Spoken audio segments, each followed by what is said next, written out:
Estamos no ar, minha gente. Começou mais um Identidade Geral, seu programa de boas conversas e grandes lições. Já quero desejar a você uma ótima noite aqui e agradecer mais uma vez pela sua companhia, que é de extrema importância aqui pra gente, viu?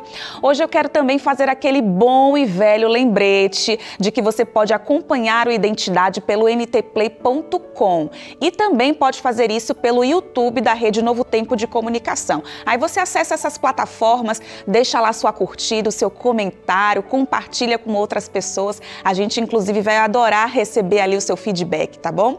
Antes de ir para aquele intervalo rapidinho, eu tenho também um guia de estudo especial para te ofertar. Olha só, a gente tem aqui o guia de estudo Fique Leve, que são princípios básicos para uma vida com qualidade. E hoje, abrindo o mês de novembro, a nossa temática é justamente o Novembro Azul, que é a conscientização sobre o câncer de próstata. E aqui nessa revista, a gente vai conseguir encontrar alguns hábitos que são importantes para a gente manter a nossa saúde e evitar doenças como câncer de próstata e outros também. Aqui no mês de outubro, a gente falou sobre o câncer de mama também. A gente consegue evitar tudo isso com uma alimentação balanceada, com a prática da atividade física, com aquele momento de tranquilidade, tomando um bom e velho banho de sol também, bebendo bastante água, enfim. Esses princípios todos estão aqui nesse guia. E a gente precisa, cuidar desse templo que é o Templo do Espírito Santo. Para você pedir o seu guia é muito simples, muito prático. A gente fala sempre aqui no Identidade que você pode já adicionar na sua agenda o nosso número, que é o 12982440077. E aí você manda ali a sua mensagem pra gente, pedindo o seu guia Fique Leve, oferecido com todo amor, com todo carinho, pelo programa Identidade Geral. Se você preferir ligar aqui em horário comercial, também não tem problema, viu? Você liga para cá em horário comercial a partir ali das 8, 9 horas da manhã. Aí o número é o 0 operadora 12 21 27 31 21. A gente vai fazer aquela pausa bem rapidinha, apenas 30 segundos. Já já o Identidade está de volta, eu espero você.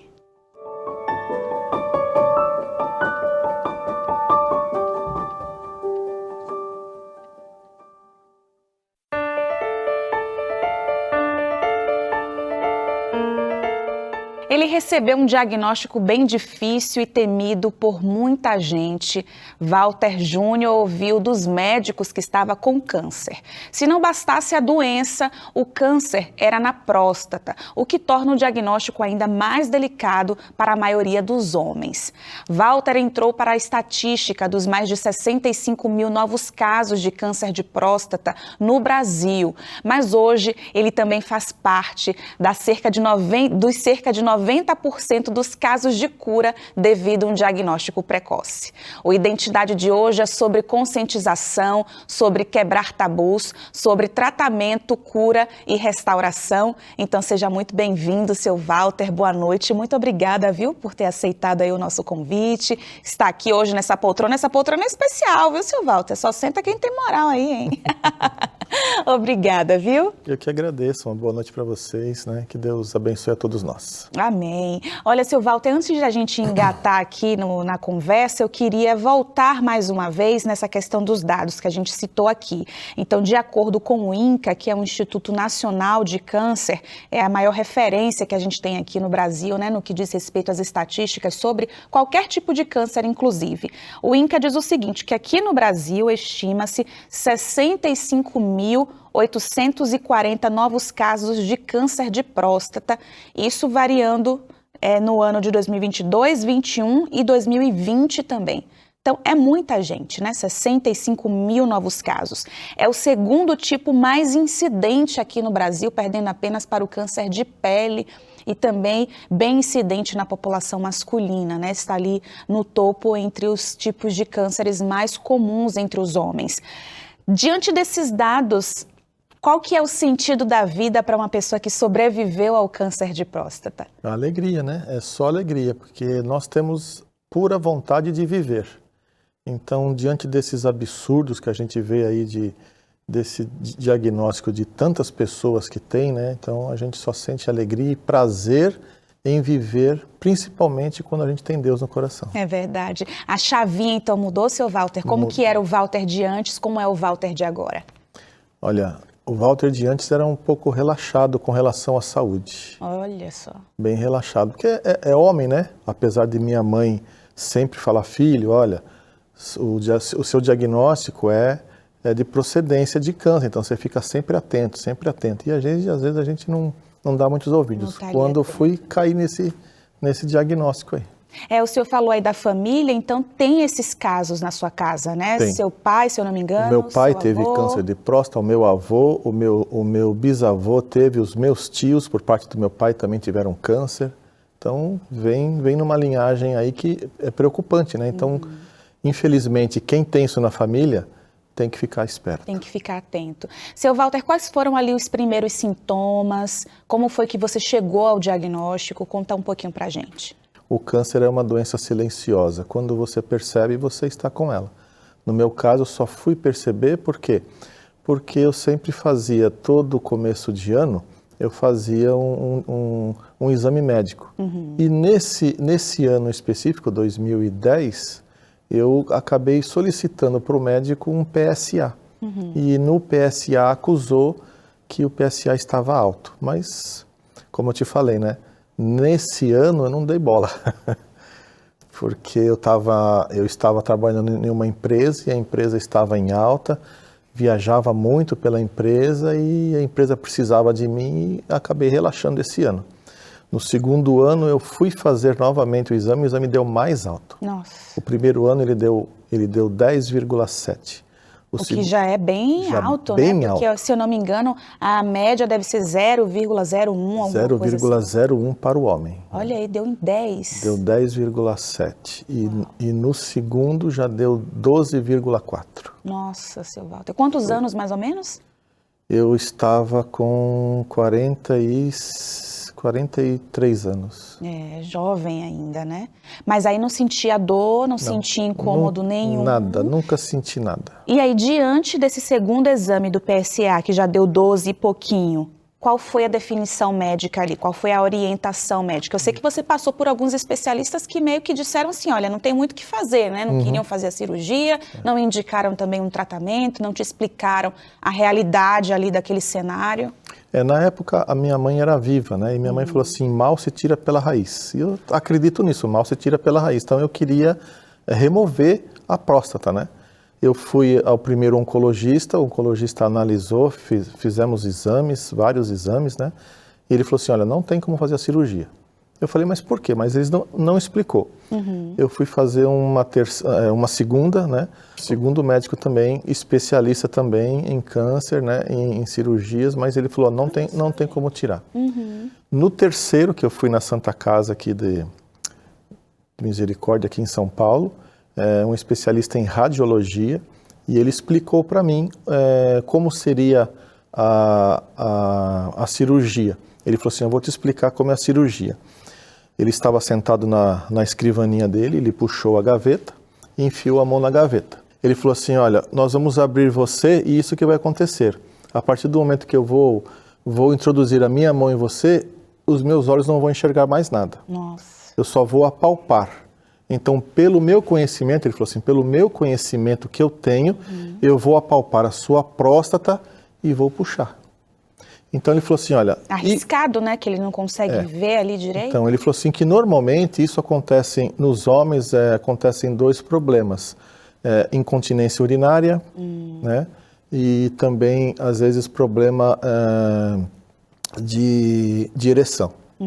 Aí ele falou assim, mas no seu caso não é nenhum desses dois. No seu caso é porque a metástase ela está tomada toda a sua próstata. Então quando eu puxar a sua próstata, pode ser que parte desta metástase fique dentro de você e nós não temos como saber. Então já estava num nível um pouco mais avançado, nível bem né? avançado. Ele falou que estava em toda a próstata. Então ele falou que o perigo era esse, o perigo era ficar alguma parte e essa metástase avançar para outros órgãos. Nossa. Então ele falou que no meu caso a melhor solução era queimar com radiologia. É aquele processo de radioterapia, né? A gente, quando tem um diagnóstico do câncer, tem muito se fala sobre a quimioterapia e tem também a radioterapia. A rádio que ela queima, né? Ela queima. Você deita em um aparelho e você não sente nada. Mas eu tive problemas depois de 5 sessões, né? E o que foi que houve? Alguns efeitos colaterais, então? Os meus efeitos colaterais foi que eu tive uma disfunção no intestino. Esse foi o meu maior problema. E eu passei 8 meses desse período que eu estava fazendo a radioterapia, eu passei literalmente dentro de um banheiro. Nossa. Tudo que eu ingeria de alimento não conseguia segurar. Entendi. Foi terrível. E ainda tenho problema de hemorroida. Imagine a minha situação como estava. Nossa, isso tudo dentro, você saía da sessão de radioterapia e voltava para casa ou teve que ficar internado por conta disso? Eu voltava para casa e a situação era terrível. Às vezes quando eu tinha que calcular mais ou menos o tempo, né, o horário que eu ia, como é que estava o meu intestino. Nossa. Muitas das vezes o período que eu levava de casa para a radiologia, eu tinha que parar em algum lugar. Sim. Nossa. Umas 2 ou 3 vezes eu parei e saí correndo, deixei o carro aberto, deixei tudo aberto lá e tive que entrar no banheiro para não sujar as calças, falando literalmente, né? Nossa, que situação, né, terrível, seu Walter? terrível. Seu Walter, quanto tempo você passou tomando aí a radioterapia? Eu fiz 38 sessões de radioterapia. Toda semana? Como que era? Toda semana, uma vez por semana. Nossa, bastante, né? Bastante. E aí, só depois dos 5 primeiros meses, você melhorou dessa disfunção intestinal, então? Depois dos 8 meses. 8 meses? Depois dos 8 meses. Bastante tempo. Muito tempo. E aí, como que é a sensação, né? Você tá ali passando por isso, em algum momento você se sentiu culpado de, poxa, podia ter evitado isso se eu tivesse feito os exames anteriormente, poxa, poderia ter evitado isso se eu tivesse me cuidado? Sabe, eu até fui fazer o exame quando eu tinha 36 anos de idade. O médico falou assim, não, você é muito novo, não precisa fazer o exame. Ele sabia desse seu histórico familiar? Eu falei, mas o meu pai teve câncer, meu avô teve câncer, os irmãos do meu pai teve. Ele falou, não, mas você é muito novo. Né? Não estou criticando o médico não, mas Sim. Eu não sei se foi uma ignorância minha ou dele, né? Mas ele falou que não havia necessidade. Aí quando eu fui fazer, o diagnóstico já estava alto. Já estava alto. Seu Walter, a gente vai ter que fazer uma pausa aqui bem rapidinha. No próximo bloco tem a parte boa aí, né? Aqui a gente contou sobre o seu Walter dentro dos 65 mil casos estimados pelo INCA. No próximo bloco a gente vai contar do seu Walter dentro dos 90% dos casos de cura, né, seu Walter? E vamos ter também aqui a participação do Dr. Manuel Carlos, que é oncologista, especialista em urologia, em câncer de próstata, que também vai nos ajudar a esclarecer algumas dúvidas sobre esse assunto tão importante.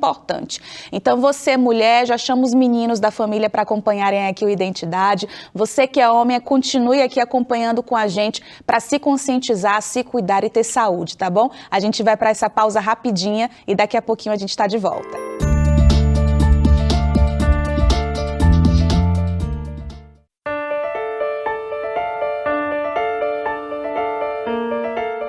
Já estamos de volta aqui com Identidade Geral e antes da gente retomar a conversa aqui com o Walter, eu queria convidar para o nosso bate-papo o Dr. Manuel Carlos, ele que é oncologista, especialista em câncer de próstata, urologista também. Boa noite, doutor, um prazer ter você aqui para tirar algumas dúvidas, quebrar alguns tabus, né? A gente sabe que quando fala de câncer de próstata, muitos homens temem o câncer, temem o exame também, mas eu te agradeço por você estar aqui tirando essas dúvidas pra gente, viu? É um prazer enorme. Doutor, eu que agradeço e eu queria começar já falando sobre a importância do exame, né? A gente tem aí o PSA, o seu Walter comentou aqui também, a gente tem o exame de toque, todo um tabu em volta disso, mas eu queria que você reiterasse a importância de fazer esse exame. A gente sabe que no Brasil existe um tabu muito grande na realização desses 2 exames, mas é somente a junção dos 2 exames que é capaz de fazer o diagnóstico precoce do câncer de próstata. E a gente sabe na oncologia, né, e na vida, na maioria das vezes, quando a gente descobre as coisas cedo, a gente consegue controlá-las e curá-las de um jeito muito mais fácil do que se a gente descobrisse mais tarde, né?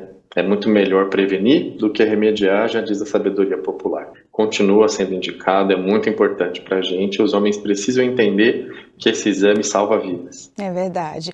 Doutor, um exame anula o outro, porque tem muitos homens que falam assim, não, eu vou fazer só o PSA e não vou fazer o exame de toque.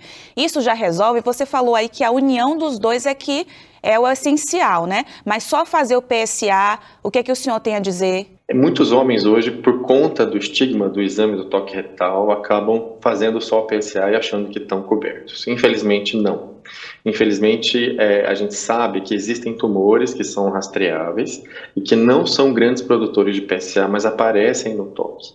E o inverso também é verdadeiro. São tumores que não aparecem no toque, mas produzem PSA. Então, para a gente estar completamente coberto, é necessário a junção de ambos os exames. Eu vejo muitos homens dizendo assim, meu PSA é baixinho, então não tem por que eu fazer o toque. Lê do engano. A gente sabe que muitos desses tumores, até produzir uma quantidade de PSA específica que indique a biópsia ou indique algum exame de imagem, eles podem já dar sinais no toque, porque o toque tem uma característica muito interessante. O local da próstata, onde a maioria dos tumores aparecem, é um local próximo à parede anterior do reto. Tá? Então, a gente consegue tocar esses nódulos, mesmo pequenininho, enquanto o PSA está baixo, e assim garantir a cura para o paciente. Tá? Lembrar que é um cenário de exame médico. Né? Essa conotação que a maioria das pessoas dá, de algum tipo de alteração na sua própria sexualidade, é só um tabu. Isso é um exame médico, um procedimento médico. A gente está lá e a gente realiza isso em inúmeras outras ocasiões. Isso mesmo, né, doutor? Foi muito boa, muito pertinente a sua fala. E eu queria, só para a gente concluir aqui, fazer 2 em 1. Os principais sintomas que os homens precisam estar ali atentos e também a partir de que idade é importante fazer esses 2 exames. A gente costuma indicar a partir dos 40 anos, tá? Na grande maioria de todos, e os grandes sintomas que os homens apresentam é dificuldade miccional. O que é isso? É dificuldade para fazer xixi. Né? Então, se o jato perde aquela força que geralmente tinha, se a gente tem gotejamento urinário, né? Se a gente faz mais esforço para fazer xixi, fica com a sensação de bexiga não esvaziada, ou a saída de sangramento pela uretra, né? Ou sangramento durante a ejaculação, todos esses são sintomas de que o câncer de próstata pode estar aparecendo. Além desses locais, a gente pode ter dores ósseas, né? Perda de peso não intencional, ou seja, aquela perda de peso que não advém de dieta, né? A gente pode ter uma fadiga, ou seja, um cansaço muito grande, sem motivo aparente. Todos esses são sintomas que podem indicar câncer de próstata e devem ser avaliados pelo urologista ou oncologista mais próximo do paciente. Então, rapazes, meninos, prestaram atenção aí, né? Anotaram tudo. Tem também a questão da genética, né? Da hereditariedade. O seu Walter, que é o nosso convidado aqui, comentou que tem esse histórico familiar. Nesses casos, doutor Manuel, precisa fazer o exame mais cedo? Com certeza. A gente costuma dizer que o caso índice é aquele caso onde a gente faz o diagnóstico. A gente deve começar de 5 a 10 anos antes desse caso índice, já com o rastreio. É importante lembrar que as síndromes genéticas, elas são infrequentes na população, mas elas existem. E elas necessariamente vão trazer um risco aumentado do desenvolvimento de câncer em idades mais precoces. Para câncer de próstata, a gente está falando em homens a partir dos 50, 55 anos. Isso já é um alarme para a gente entender que esse paciente pode sim ser portador de uma síndrome genética. Isso indica uma investigação. Para o homem, é uma coisa um pouco chocante que eu vou dizer, mas o câncer de próstata é uma questão de tempo, não é uma questão de sorte. A gente sabe que homens aos 85 anos, mais ou menos 80% deles têm câncer de próstata. Né? Então, a gente vai, com o passar do tempo, a gente vai aumentando a chance da gente ter câncer de próstata e, portanto, o aparecimento desse diagnóstico em idades mais precoces eu digo 60, 55, 50 anos, é para a gente um sinal de alarme, é um sinal que esse tumor precisa ser cuidado, porque esse tumor pode sim levar a vida desse paciente embora. Verdade. E vale a pena ressaltar também que com o diagnóstico precoce a gente tem aí cerca de 90% de cura, né, doutor? De uma vida normal, após o tratamento, cirurgia, se for o caso. Então é importante a gente se cuidar, minha gente. Doutor, muito obrigada, viu? Pela sua participação aqui, pelo seu tempo, conhecimento dividido aqui com a gente. Um forte abraço para você.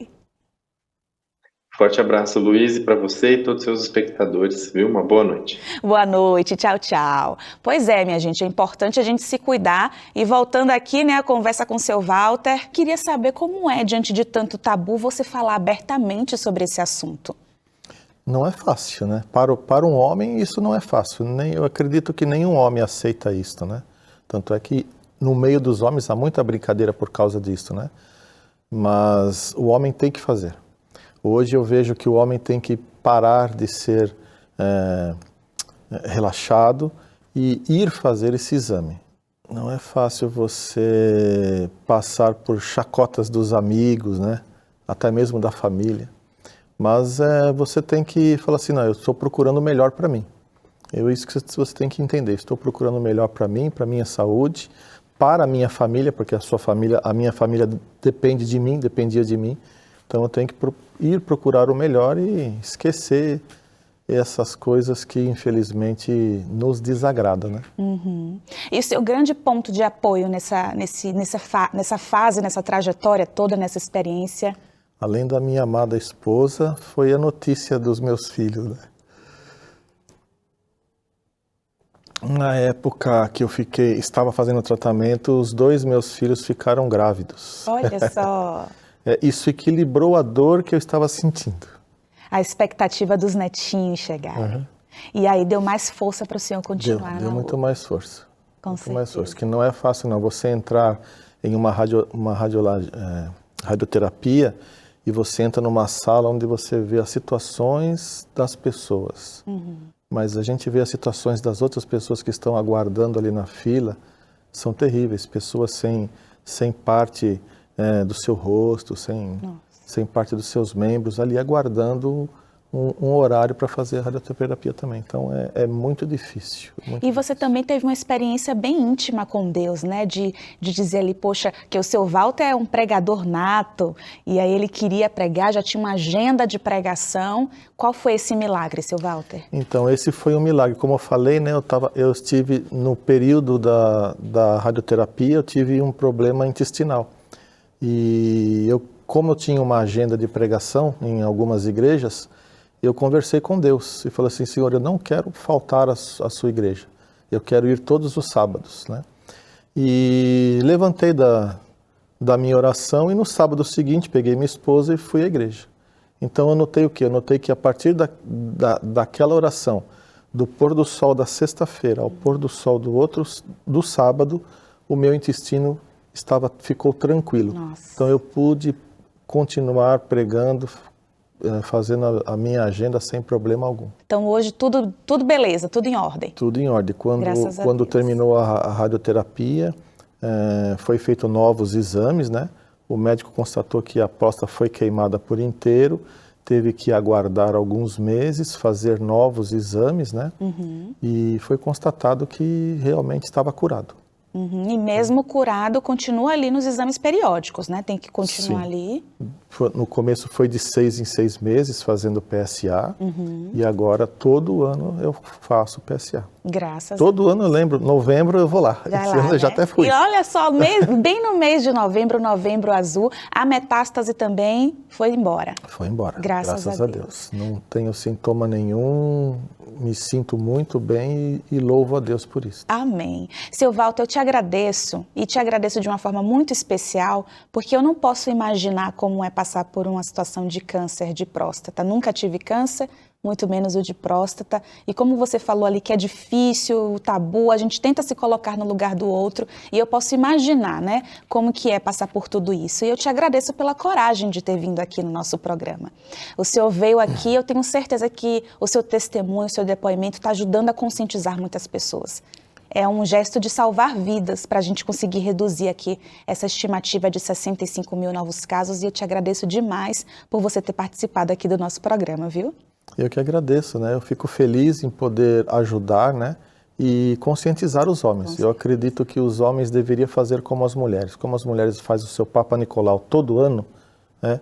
Os homens também deveriam fazer o PSA todo ano também, a partir dos seus 35, 38 anos. que seria muito importante para nós homens. E olha que o Papa Nicolau é tenso, hein? É tenso, eu sei porque minha esposa sofre. Pois é, muito obrigada, seu Walter, mais uma vez. Minha gente, se cuidem, façam seus exames. A gente ouviu aqui do seu Walter, do Dr. Manuel. Por favor, se cuidem, porque todo mundo precisa de boa saúde, né? Para desfrutar essa vida que é a bênção que Deus nos deu. Até o nosso próximo encontro. Aquele cheiro especial. Tchau, tchau.